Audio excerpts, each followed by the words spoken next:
ગામના પ્રસંગોમાં ઉપસ્થિત રહેતા એ મંદિરની અને સંસ્થાની અને સનાતન ધર્મની એ ખૂબ પ્રશંસા સાથે કે આપે આ નિભાવી રહ્યા છીએ અને મનુષ્ય જન્મમાં સનાતન ધર્મ એક પાયો લઈને આપે જ્યારે જવાબદારીથી અહીંયા ઉપસ્થિત છે ત્યારે હું ખૂબ ખૂબ અભિનંદન આપ સૌ વડીલો અહીંયા ઉપસ્થિત છો. ટ્રસ્ટની જવાબદારી નાતે અમે માત્ર ફોન ઉપરથી આપણે આમંત્રણ આપી દીધું અને વડીલો ભાઈ બહેનો અહીંયા ઉપસ્થિત છે ત્યારે આ સંસ્થાના 3 દિવસ થયા એ આપણે કથાના પ્રસંગો આપે સાંભળી રહ્યા છીએ. એમની વાણી વ્યાસપીઠ ઉપર બિરાજમાન ધીરજભાઈ જોશી આ પ્રસંગના યજમાન પરિવાર પાર હનુમાનજી એ સમિતિના દરેક ભાઈઓ,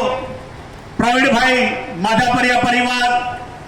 અને લાયન્સ ક્લબ અને સ્પોર્ટ્સ આ સંસ્થા દ્વારા જ્યારે આ આયોજન સફળ બનાવવા માટે એમના અથાગ પ્રયત્નો જે છે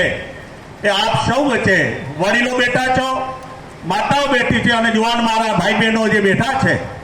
એ કાર્યને હું થોડુંક સૂચન એટલા માટે કે આ કથાનો પ્રસંગ 139 વર્ષથી આ પરંપરા આપણા વડીલો દ્વારા ચાલતી આવતી આ પરંપરાને આપે વૈશાખ સુદ સાતમ મહત્વનો દિવસ છે ત્યારે આ સંસ્થામાં ઉજવાતા જે પ્રસંગો છે એ પ્રસંગોની પણ તમને 2 મિનિટ વાતો કરી લઈશ અને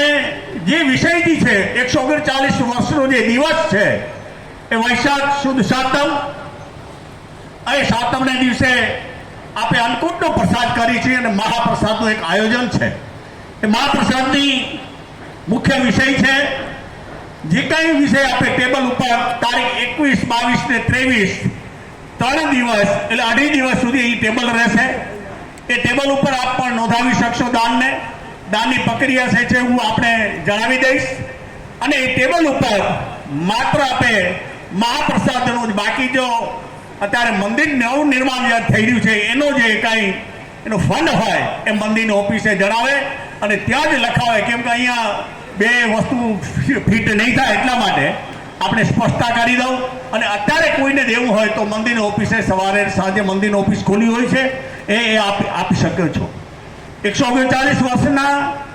જેને 5,000 રૂપિયા જે વ્યક્તિ આપશે એમને અન્નકૂટ પ્રસાદની એ પેકેટ પણ આપશે. દરેકને પેકેટ મળશે બપોર બાદ, પણ એને એક વ્યક્તિનો